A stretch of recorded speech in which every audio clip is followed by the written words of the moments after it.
Reactions आए थे, है ना। कुछ उसमें से पॉजिटिव भी रहे हैं और कुछ नेगेटिव भी रहे हैं इकोनॉमिक रिफॉर्म्स के। तो वो क्या क्या चीजें थी, argument in favour of economic reform करके बताया गया है कि क्या क्या पॉइंट्स थे, किन पॉइंट्स को हम बोल सकते हैं कि in favour of economic reform थे, and what are the points which are against in the favour of against for economic reform बोल सकते हैं हम। ठीक है, अप्रेजल में हमें ये पढ़ना है और इसमें डायरेक्टली क्वेश्चन भी पूछ सकता है। क्वेश्चन की लैंग्वेज थोड़ी सी चेंज भी हो सकती है कि अप्रेजल करके बस बता दिया, तो आपको एक शॉर्ट समरी बतानी होगी। अब तक जितना भी इकोनॉमिक रिफॉर्म वाले इसमें एलपीजी में हम लोग ने पढ़ा है वो सारी चीजें शॉर्ट में बताएंगे, पॉइंट्स बना बना के। नहीं तो अगर arguments in favour of economic reforms रहेगा तो किन पॉइंट्स को हम लिखेंगे, और अगर क्रिटिसिज्म की बात हो रही होगी या अगेंस्ट होगा इकोनॉमिक रिफॉर्म तो हम क्या क्या पॉइंट्स लिखेंगे।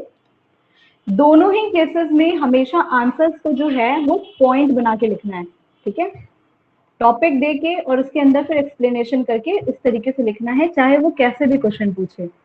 डायरेक्ट क्वेश्चन पूछे कि अप्रेजल क्या है इकोनॉमिक रिफॉर्म के, वो या इन फेवर में पूछे या अगेंस्ट में पूछे, कैसे भी क्वेश्चन पूछे हमेशा हमेशा हमें पॉइंट में ही आंसर देना है। इस बात का ध्यान रहे सबको। ठीक है, इंडियन इकोनॉमी में स्पेशली पॉइंट्स में ही आंसर करना होता है, ये नहीं कि, और इसमें हमेशा हम लोगों को मौका बहुत मिलता है कि पैराग्राफ में आंसर लिख दो और एक्सप्लेन कर दो, बट इस चीज को अवॉइड करना है, ट्राई करना है कि हमेशा जो है पॉइंट्स में आंसर लिखें। तो पढ़ते हैं सबसे पहले कि फेवर में, इकोनॉमिक रिफॉर्म के फेवर्स में हम क्या क्या पॉइंट्स डिस्कस कर सकते हैं। जैसे कि for example increase in rate of economic growth. Economic reform से सबसे अच्छा, सबसे ज्यादा ये फायदा हुआ था कि जो इकोनॉमिक ग्रोथ थी जीडीपी की, वो क्या करी थी, वो इंक्रीज करने लगी थी, है ना। पहले हमारा जो इतना प्रोडक्शन नहीं हो पा रहा था, तो उतना सरप्लस अब नहीं रहेगा, तो हम कैसे बोल सकते हैं कि डोमेस्टिक प्रोडक्शन जो है हमारा इंक्रीज हुआ है।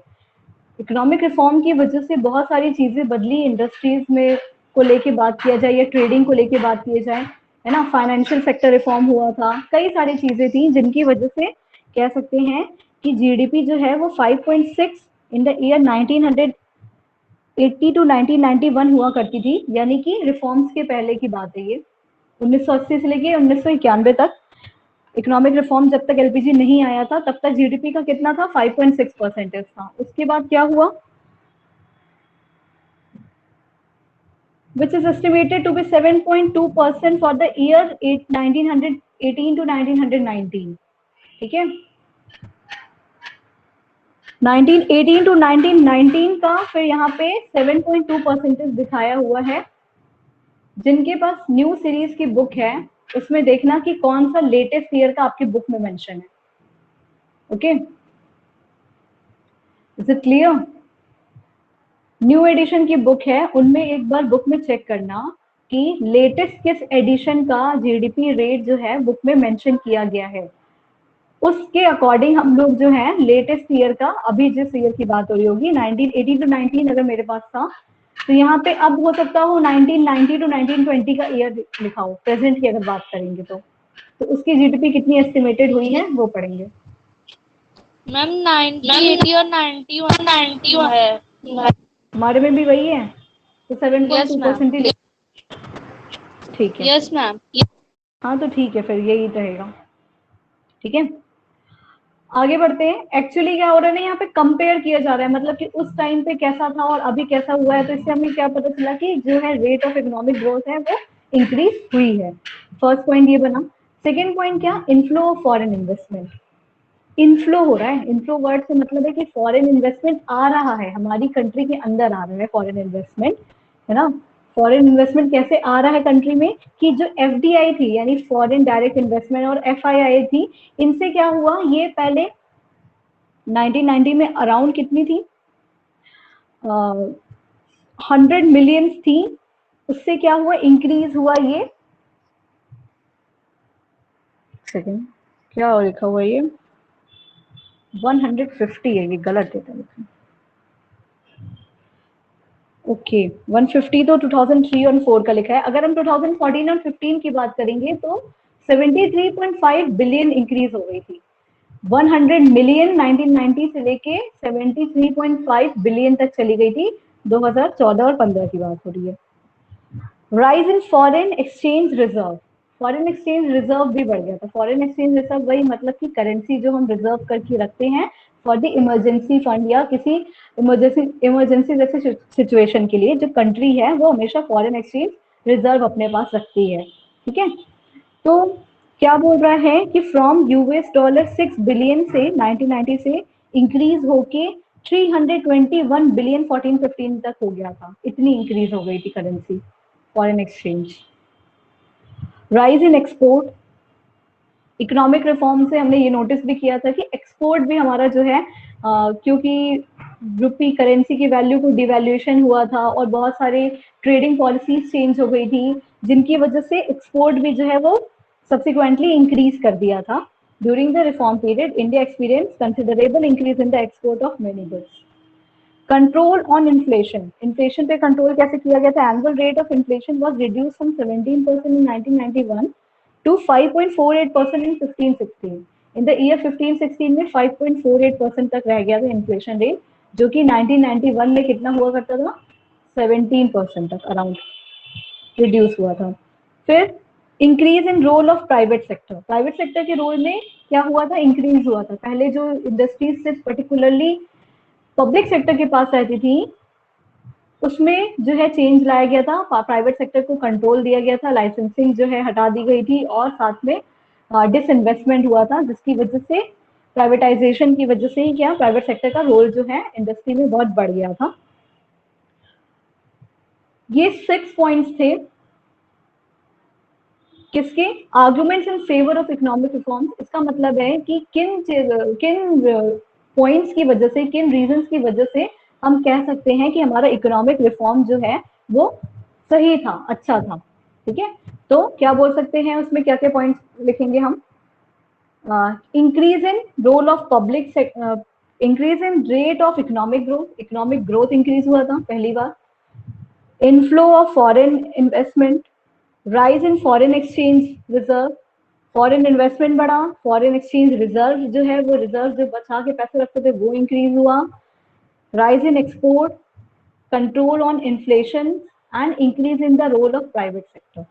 ये 6 पॉइंट्स हैं जो हम बोल सकते हैं कि in favour of economic reform ये सारी चीजें हुई थी। इन दिस सेम मैनर कुछ पॉइंट्स ऐसे थे जिनकी वजह से इकोनॉमिक रिफॉर्म को क्रिटिसाइज किया गया था, मतलब लोग उसके जो है फेवर में नहीं थे या उसमें बोल रहे थे कि ये सही नहीं है। क्रिटिसिज्म क्या क्या थे कि उसमें क्या क्या पॉइंट्स हम मेंशन कर सकते हैं? कोई बता सकता है कि क्या क्यों क्रिटिसाइज किया जा सकता है इकोनॉमिक रिफॉर्म को अपने आप से?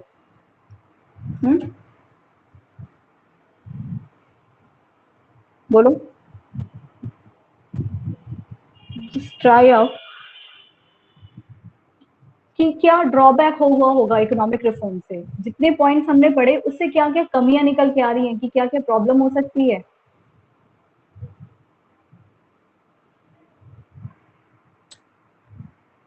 कोई ट्राई करेगा?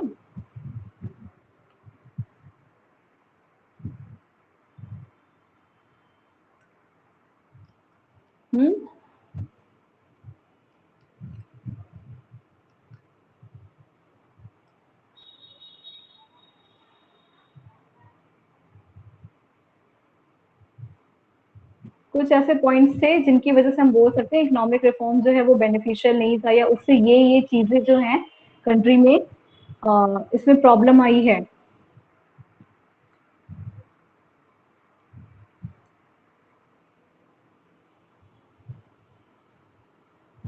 पता नहीं पढ़ भी रहे हो कि तुम लोग कि बस फालतू में बैठे रहते हो। कुछ भी नहीं समझ में आया है, एक भी पॉइंट नहीं समझ में आ रहा है बोलने के लिए।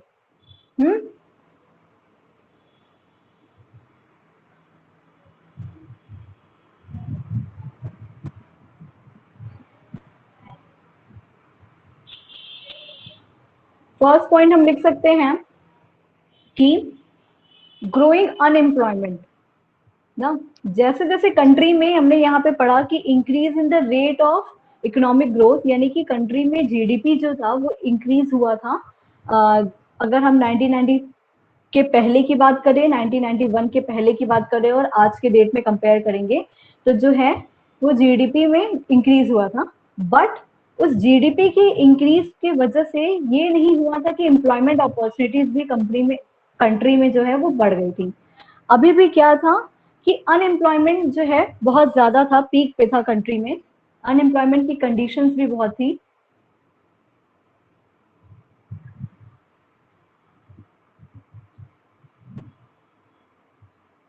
ये जो जीडीपी की ग्रोथ थी ये फेल की थी, ये नहीं जनरेट कर पाई थी ज्यादा एम्प्लॉयमेंट अपॉर्चुनिटीज को। ठीक है, सेकेंड पॉइंट क्या लिख सकते हैं, नेग्लेक्ट ऑफ एग्रीकल्चर। क्योंकि हमने देखा था कि जब से ये इकोनॉमिक रिफॉर्म आया था तो ज्यादातर जो है इंटरेस्ट और मैन पावर को शिफ्ट करने की कोशिश की गई थी from the agriculture sector to other two sectors which is industry sector and service sector, मतलब मैन्युफैक्चरिंग सेक्टर कह सकते हैं और सर्विसेज सेक्टर कह सकते हैं। इन सेक्टर्स पे ज्यादातर जो है मैन पावर को जो है ट्रांसफर करने की कोशिश की गई थी और उन पे ज्यादा फोकस किया गया था कि जो कंट्री की इकोनॉमी जो मैन पावर थी वो सबसे ज्यादा एग्रीकल्चरल सेक्टर पे डिपेंडेंट थी बिफोर द इंडिपेंडेंस और उसके बाद के जो 40 इयर्स थे उसमें। तो अब जो है वो इकोनॉमिक रिफॉर्म से क्या हो गया था, इंडस्ट्रियल सेक्टर और ट्रेड एंड सर्विस सेक्टर पे ज्यादा फोकस किया जा रहा था, जिसकी वजह से कहीं ना कहीं क्या हुआ था, एग्रीकल्चर सेक्टर को लोग निग्लेक्ट करने लगे थे।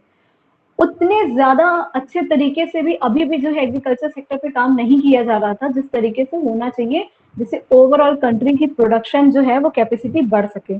ठीक है, तो निग्लेक्ट करना शुरू हो गया था। और जिसमें क्या था कि कैसे कैसे निग्लेक्ट हो सकता था, क्या क्या पॉइंट्स ले सकते हैं, reduction in public investment. Agriculture sector का जो पब्लिक एग्रीकल्चर सेक्टर के लिए जो पब्लिक इन्वेस्टमेंट था, जैसे कि for example powers, road, irrigation facility के लिए, ये सारी चीजों के लिए जो इसमें इन्वेस्टमेंट निवेश करना चाहिए था गवर्नमेंट को, वो उतने जो है अच्छे तरीके से नहीं हो रहा था, जिसकी वजह से क्या हुआ था कि जो एग्रीकल्चर सेक्टर था उसे निग्लेक्ट किया जा रहा था। और कैसे बोल सकते हैं एग्रीकल्चर सेक्टर में निग्लेक्शन हो रहा था कि रिमूवल ऑफ सब्सिडीज, जो फर्टिलाइजर्स वगैरह पे हमने पढ़ा था ना, ग्रीन रिवॉल्यूशन में फर्टिलाइजर्स के लिए बहुत एक्सपेंसिव पड़ता था, तो उसके लिए सब्सिडी वगैरह प्रोवाइड की जाती थी। तो ये सारी चीजें क्या होती थी, अब हटा दी गई थी, क्योंकि अब स्मॉल और मार्जिनल फार्मर्स को प्रोटेक्ट करने के लिए सब्सिडी नहीं दी जा रही थी कंट्री में, सब्सिडीज वाला चीजें हटा दी गई थी। तो जो प्रोटेक्ट किया जाता था स्मॉल फार्मर्स को, वो चीजें भी हट गई थी, रिमूव हो गई थी। और liberalisation and reduction in import duties, liberalisation की वजह से क्या हो गया था, और कि जो प्राइवेट सेक्टर था उनको और ज्यादा पावर मिल गया था, उनके ऊपर जितने भी तरीके के पहले रेस्ट्रिक्शंस लगाए गए थे ना, आप ये नहीं कर सकते हैं, आप ऐसा नहीं कर सकते हैं, तो वो जो रिडक्शन हुआ था उन चीजों पे, जो एग्रीकल्चर प्रोडक्ट्स थे उसके ऊपर इम्पोर्ट ड्यूटीज हटा दी गई थी। इम्पोर्ट ड्यूटीज मतलब जो भी चीजें हमें, मान लो एग्रीकल्चर से रिलेटेड, उसके प्रोडक्ट से रिलेटेड अगर कोई चीजें हमें फॉरेन से प्रोडक्ट मंगानी होती है तो उसके ऊपर इम्पोर्ट ड्यूटी पहले टैक्स पे करना पड़ता था बहुत ज्यादा। तो ये सारी चीजें भी हमने देखा था कि न्यू इकोनॉमिक पॉलिसी में सारे ड्यूटीज वगैरह, टैक्सेस वगैरह या तो रिड्यूस कर दिए गए थे या पूरी तरीके से रेस्ट्रिक्ट कर दिए थे, एकदम हटा दिए गए थे। तो इनकी वजह से भी क्या हो गया था कि एग्रीकल्चर सेक्टर में जो है वो बहुत ही निग्लेक्शन हुआ था या कमी आई थी इकोनॉमिक रिफॉर्म के बाद। ठीक है, तो निग्लेक्ट ऑफ एग्रीकल्चर में हम ऐसे पॉइंट्स बना के लिख सकते हैं अलग अलग कि कैसे कैसे हुआ, पब्लिक सेक्टर में इन्वेस्टमेंट नहीं हो रहा है, सब्सिडीज जो है वो गवर्नमेंट जो है अब हटा दी थी, नहीं मिल रही थी, और लिबरलाइजेशन और इम्पोर्ट टैक्सेस की वजह से जो रिमूव हो गया था उसकी वजह से क्या हो गया था, प्राइवेट सेक्टर का कंट्रोल हो गया था पूरा पूरा, और जो है फॉरेन प्रोडक्ट्स ज्यादा मार्केट में आ गए थे, तो लोकल प्रोडक्ट्स को, लोकल प्रोड्यूसर्स को लोग इतना पूछ भी नहीं रहे थे। तो ये सारे ड्रॉबैक्स थे। ये हुआ second point, neglect of agriculture के लिए। और क्या लिख सकते हैं क्रिटिसिज्म में पॉइंट्स, और कोई बताएगा और क्या लिख सकते हैं क्रिटिसिज्म के लिए? एक तो अनएम्प्लॉयमेंट हो गया, बढ़ गया था, एग्रीकल्चर पे ध्यान नहीं दिया जा रहा था, और क्या लिख सकते हैं? Ma'am tax policy, tax policy. Yes ma'am. हाँ, टैक्स पॉलिसी जो है वो क्या हुई थी, उसमें चेंजेस लाए गए थे ना, बहुत तरीके के रिडक्शन देखा गया था, किया गया था, है ना। तो जो जब टैक्स रिफॉर्म्स हुआ था उसमें टैक्स रिडक्शंस किए गए थे कई तरीके के, जिसकी वजह से गवर्नमेंट जो थी कंट्री की वो इनफ रेवेन्यू नहीं जनरेट कर पा रही थी टैक्स की वजह से। पहले कई सारी चीजों पे जो टैक्स लगा करते थे उन टैक्स को रिमूव कर दिया गया था, ये हमने देखा इसमें ऐसा किया गया था, जिनकी वजह से गवर्नमेंट का हम कह सकते हैं जो टैक्स रेवेन्यू था गवर्नमेंट का वो भी कहीं ना कहीं जाके डिक्रीज हो गया था, बहुत ही कम हो गया था। और क्या हुआ था ma'am, low level of industrial growth. Low level of industrial growth, book से देख देख के पॉइंट बता रही हूँ। हाँ, लो लेवल ऑफ देकर बताएं। अच्छा, low level of industrial growth कह सकते हैं, हाँ, क्योंकि इंडस्ट्रीज की जो ग्रोथ थी ना वो थोड़ी कम हो गई थी। ऐसे कम हो गई थी कि हमने देखा था कि अभी हम लोग पीछे पड़े भी थे अगेंस्ट वाले पॉइंट्स में, कि जो डेवलप्ड कंट्रीज थी ना उनकी प्रोडक्शन कैपेसिटी हमेशा बहुत अच्छी रहा करती थी। तो वो लोग क्या करते थे, डेवलपिंग कंट्रीज के मार्केट को खोलते थे, ओपन फोर्सफुली करवाते थे और वहां पे अपने ज्यादा प्रोडक्ट बल्क में लेके आते थे, जिसकी वजह से एक तो उनके पास अच्छे टेक्नोलॉजी वगैरह सारी चीज होती थी, तो उनके प्रोडक्ट बहुत चीप होते थे, बहुत सस्ते होते थे, है ना, बहुत कम दाम के होते थे। तो जब भी हमारे मार्केट में ऐसा प्रोडक्ट आएगा, एक ही टाइप का दो प्रोडक्ट है जिसकी एक की रेट तो बहुत हाई है और दूसरा बहुत चीप मिल रहा है, तो ऑब्वियसली जो कंज्यूमर है वो चीप प्रोडक्ट की तरफ ज्यादा, जो सेम क्वालिटी मिल रही है लेकिन प्रोडक्ट जो है वो सस्ता पड़ रहा है, तो उसकी तरफ अट्रैक्ट करेंगे। तो कह सकते हैं हम कि ये ग्लोबलाइजेशन की वजह से ही क्या हुआ था, इकोनॉमिक ग्रोथ जो है वो थोड़ा कम हो गया था। इकोनॉमिक ग्रोथ जैसा होना चाहिए था वैसा नहीं हो पा रहा था, क्योंकि जो डेवलप्ड कंट्रीज थी वो ज्यादा हावी पड़ रही थी डेवलपिंग कंट्रीज पे, ऐसा बोला जा सकता है, एक ये पॉइंट लिख सकते हैं इसमें। और इसी से एक और पॉइंट निकल के आता है कि इंफ्रास्ट्रक्चर फैसिलिटीज हमारे डेवलपिंग कंट्रीज में जो है कम होती थी, वहां पे नहीं मिलती थी, उनको अच्छी इंफ्रास्ट्रक्चर फैसिलिटी नहीं मिल पाती थी। ठीक है, इंफ्रास्ट्रक्चर फैसिलिटी का मतलब है कि वहां पे उनको अच्छे से मशीनरी हो गई और पावर सप्लाई हो गया, रोड ट्रांसपोर्ट, ये सारी चीजें हो गई, इतनी ज्यादा अभी अच्छे से डेवलप नहीं हुई थी डेवलपिंग कंट्रीज में, लाइक इंडिया जैसी डेवलप्ड कंट्रीज में हुआ करती थी। इसकी वजह से भी क्या हो गया था, इंडस्ट्रियल ग्रोथ में कमी आई थी। ठीक है, और एक पॉइंट है इसमें लिखा कि non tariff barrier by developed countries. जो डेवलप्ड कंट्रीज थी ना वो अपने रिस्ट्रिक्शंस, जो उनके ऊपर इंपोर्ट करने के रिस्ट्रिक्शंस थे, वो सारी चीजें ना हटा दी गई थी, कोटा हटा दिया गया था, यानी कोई फिक्सिंग लिमिट नहीं रहता था। जो उनके ऊपर जो रेस्ट्रिक्शन लगा गया था उसमें कोई टैरिफ नहीं लिया जाता था। नहीं लेने का मतलब है उन पे टैक्सेस नहीं लगते थे, उनको टैक्सेस नहीं देने पड़ते थे, वो कितना भी नंबर ऑफ क्वांटिटी जो है इंपोर्ट करा सकते थे, एक्सपोर्ट करा सकते थे, उनको इन चीजों की परमिशन थी डेवलप्ड कंट्रीज जैसे कि फॉर एग्जांपल यूएसए को। तो इसकी वजह से भी इकोनॉमिक ग्रोथ जो है रुका हुआ था। इनइफेक्टिव डिसइन्वेस्टमेंट पॉलिसी, ये एक पॉइंट लिखा हुआ है, and spread of consumerism, unbalanced growth. कुछ और एक्स्ट्रा 3 पॉइंट्स लिखे हुए हैं आपके बुक में, ठीक है। 4 to 6 पॉइंट्स जो है इसमें क्रिटिकल इकोनॉमिक रिफॉर्म्स में आपको 4 to 6 पॉइंट्स जो है कॉपी में लिखना है, नोट्स वाले में। ये हमने इनकम्प्लीट छोड़ा हुआ है, इसको पूरा नहीं लिखा है, ये आपको अपने आप से बुक से देख के पूरा पैराग्राफ नहीं लिखना है, शॉर्ट करके उसको लिखना है हमेशा। ठीक है, उसको शॉर्ट करके उसको एक बार पहले स्टडी करो, रीड करो, बिना रीड किए समझ में नहीं आएगा, पहले एक बार रीड करो, उसको समझो, और उसके बाद कैसे उसको हम समराइज करके शॉर्ट में लिख सकते हैं, उस तरीके से पॉइंट बना के 4 to 6 पॉइंट्स लिखने हैं, है ना, 6 मान लो, 6 पॉइंट्स लिखने हैं, 4 भी मत समझो। ठीक है, तो ये आज का होमवर्क है आपका। क्रिटिसिज्म ऑफ इकोनॉमिक रिफॉर्म लिखने हैं 6 पॉइंट्स अपने आप से, एक दो यहाँ लिखे हुए हैं लेकिन हम इसको फोटो नहीं भेजेंगे। ठीक है, बाकी जो है पूरे 6 पॉइंट इसके अंदर इसको लिखने हैं, और उसके बाद इस चैप्टर की पूरी स्टडी करनी है स्टार्टिंग से लेके चैप्टर नंबर 3 फर्स्ट पेज से लेके लास्ट पेज तक जो है ये सेल्फ स्टडी करना है from the notes and from the book, दोनों से। तो बैठ के नोट्स कंप्लीट करो सारे लोग, और कोई प्रॉब्लम होगी तो फिर उसको हम लोग डिस्कस करेंगे कल की क्लास में। Is it okay?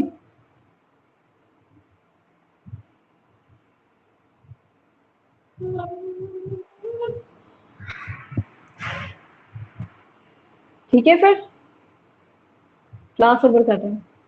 Yes, ma'am. Yes ma'am.